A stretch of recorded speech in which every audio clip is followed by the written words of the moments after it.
बस कर अनाया, छोटा सा ही तो कटा है। एक्चुअली गलती मेरी है, मुझे वो पेपर ब्लेड को केयरफुली यूज़ करना चाहिए था। होता है, जब काम करेंगे, खेलेंगे, कूदेंगे तो चोट तो लगेगी ही ना। लेकिन ज़रूरी है कि चोट को सेफ केयर और इमीडिएटली फर्स्ट केयर मिल जाए। वाह अनाया, तूने तो किसी प्रोफेशनल की तरह मेरा बैंडेज किया है। थैंक्स, अब मुझे पेन भी कम हो रहा है। यही तो कमाल है फर्स्ट एड का। जब पेशेंट्स को कुछ प्रॉब्लम होता है तो उन्हें इंस्टेंट रिलीफ मिल जाता है। और मैंने फर्स्ट एड का माइनर कोर्स भी किया है। क्या बात है, तो क्यों ना आज हम हमारे फ्रेंड्स को फर्स्ट एड करना सिखा दें। या व्हाई नॉट। हेलो फ्रेंड्स, मैं हूं मीत और मैं Anaya and welcome to Mind Wash. अब तक तो आप समझ ही गए होंगे कि आज की हमारी हाउ टू वीडियो प्लेलिस्ट का आज का टॉपिक क्या है। Yes, it's how to do first add.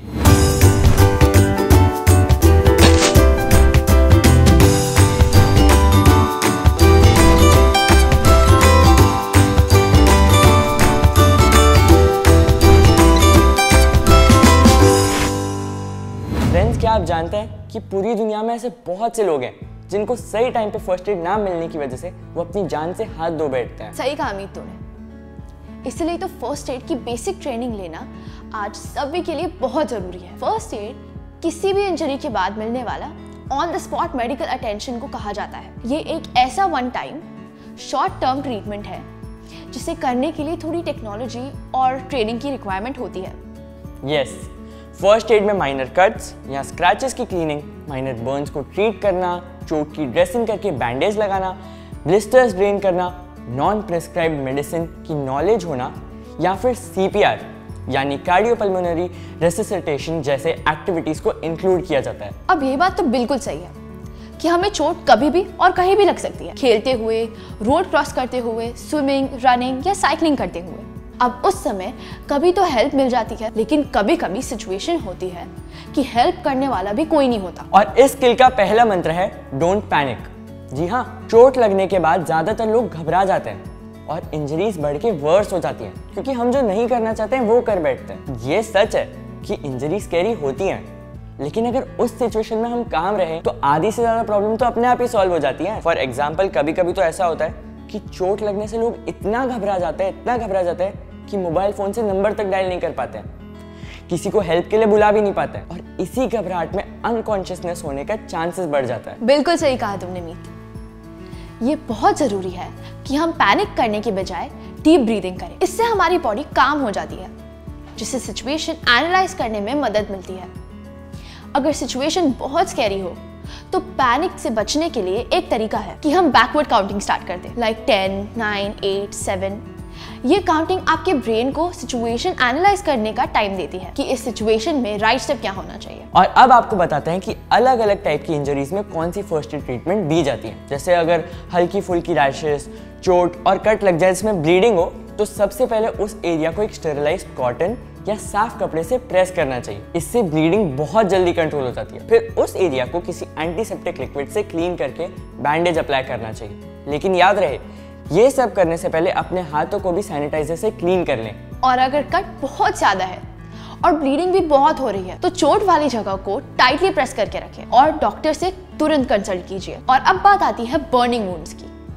अगर चोट जलने से लगी हो तो फर्स्ट एड ट्रीटमेंट भी डिफरेंट हो जाता है। याद रखिए, अगर कपड़ों में किसी वजह से आग पकड़ ली है तो सबसे पहले किसी ब्लैंकेट को बॉडी पर रोल करके आग को बुझा दें और फिर बहुत केयरफुली बर्न एरिया को ट्रीट करें। लेकिन फ्रेंड्स, बर्निंग इंजरीज में सबसे कॉमन है किचन में काम करते हुए किसी हॉट सरफेस से जल जाना। उस कंडीशन में जरूरी है कि आप तुरंत ही फ्रिज से आइस और कोल्ड वाटर निकालकर उसे बर्न स्पॉट पर कॉटन या क्लीन क्लॉथ में लपेटकर अप्लाई करें। इससे इमीडिएट रिलीफ मिलता है। और तब तक पानी में डालकर रखें जब तक बर्निंग सेंसेशन कम ना हो जाए। बाद में डॉक्टर को कंसल्ट करके कोई ऑइंटमेंट या क्रीम अप्लाई कर लें और प्रिस्क्राइब्ड मेडिसिन भी लें। अब बात बच्चों में होने वाली बहुत कॉमन इंजरी की है, twisted ankle and bone fracture. जी हाँ, अक्सर भागते और दौड़ते हुए हमारा ध्यान नहीं रहता है और हमारा एंकल ट्विस्ट हो जाता है। ऐसी सिचुएशन में जरूरी है कि हम सबसे पहले एक स्टेबल कंडीशन में बैठ जाए और वुंड को एनालाइज करें। अगर बॉडी पार्ट में डिफॉर्मिटी आ गया है तो ये फ्रैक्चर के सिम्टम्स हो सकते हैं। इस कंडीशन में उस पार्ट की मूवमेंट को रोकना और उसे स्टेबल कंडीशन में रखना पहला स्टेप होता है। ये काम किसी हार्ड शीट, वुड या लोगों की हेल्प से कर सकते हैं और फिर डॉक्टर को इमीडिएटली कंसल्ट करना चाहिए। लेकिन अगर डिफॉर्मिटी नहीं है और सिर्फ स्वेलिंग है तो ये लिगामेंट स्ट्रेच या टेयर होने या हेयरलाइन फ्रैक्चर के सिम्टम्स होते हैं। इस कंडीशन में स्वेलिंग को सबसाइड करने के लिए आइस पैक यूज करना चाहिए और फिर जब सिचुएशन थोड़ी कंट्रोल में आ जाए तुरंत ही डॉक्टर से कंसल्ट करना चाहिए। इस सिचुएशन में एथलेटिक बैंड्स या क्रेप बैंडेज का यूज भी किया जा सकता है। करेक्ट। ये छोटी मोटी चोट तो ठीक है, पर कभी हम ऐसी सिचुएशन में भी फंस सकते हैं जहाँ की किसी को कार्डियक इशू हो जाए। इस सिचुएशन को हैंडल करने के लिए सीपीआर टेक्निक आना बहुत जरूरी है। एक्चुअली अनाया, ये सीपीआर टेक्निक ना सभी को सीख लेनी चाहिए। आजकल की लाइफस्टाइल की वजह से कार्डियक प्रॉब्लम्स के इश्यूज बहुत बढ़ गए। अब सोचिए, जब हर इंडिविजुअल इस टेक्निक के बारे में जानेगा, समझेगा, तो वो ना जाने कितने लोगों की जान बचा सकेगा। सही कहा। और देखो, बातों ही बातों में हमने अपने सभी दोस्तों को फर्स्ट एड करना भी सिखा दिया।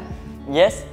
सो फ्रेंड्स, वी होप कि आज के हमारे इस एपिसोड से आपने लाइफ सेविंग हैक्स जरूर सीख लिए होंगे। तो अब जरूरत पड़ने पर आप घबराएंगे नहीं और बल्कि इन टेक्निक का यूज करेंगे। और सबसे इंपॉर्टेंट बात, अगर आप ऐसे ही और भी इंफॉर्मेटिव वीडियो देखना चाहते हैं, please be connected to us and keep watching how to videos only on YouTube channel Mind Wars. Don't forget to like, share and subscribe our Mind Wars YouTube channel. जल्दी से play store पर जाकर mind Wars का नया app download कीजिए।